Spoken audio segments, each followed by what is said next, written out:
Welcome to Stamping with Steph. Today I'm going to teach you a very simple technique, again using Stampin Write markers. And this is how I like to create a custom background look. Very few supplies needed, and it creates a very, very cool technique, and you're going to be able to use this for a lot of different things. There's a lot of versatility here. So today I'm going to be working with my Tempting Turquoise, Apricot Appeal, and Certain Celery Stampin Write markers. A piece of Whisper White cardstock for my custom background, and a Ziploc bag. It's very simple, very quick, slightly messy, so you're going to want to have a cloth or something nearby for your fingers. So I'm going to start with my lightest color, which is Apricot Appeal. Using the brush tip of my marker, I'm just going to scribble along my Ziploc bag, like so, creating however much of a space that you want for your background. Take my next lightest color, which is Certain Celery, and right underneath it, just going to go back and forth, just scribbling on my Ziploc bag, and I want the smallest amount of color on my background to be the Tempting Turquoise.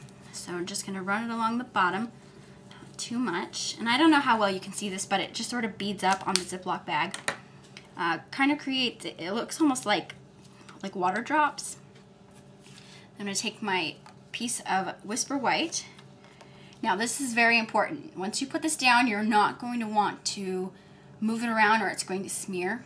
So you're going to want to just sort of almost let it fall. So kind of have it lined up where you want it. Let it fall. I put my fingers very carefully in the center.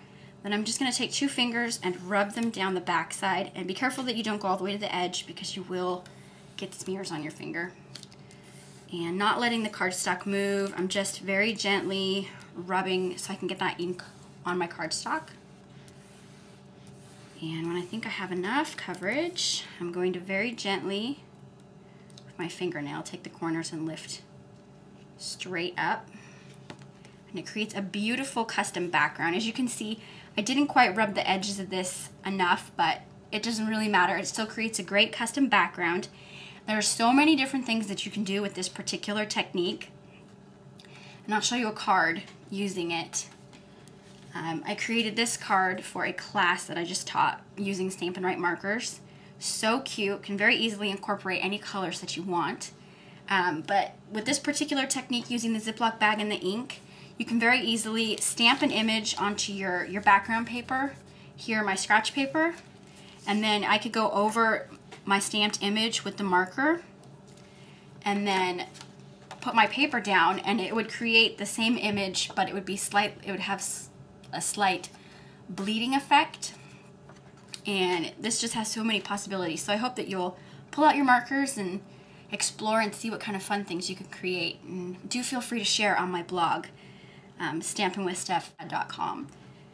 Love to see what you create. So that's just a very simple technique using Stampin Write markers, and that's all I have for you today. Have a great day.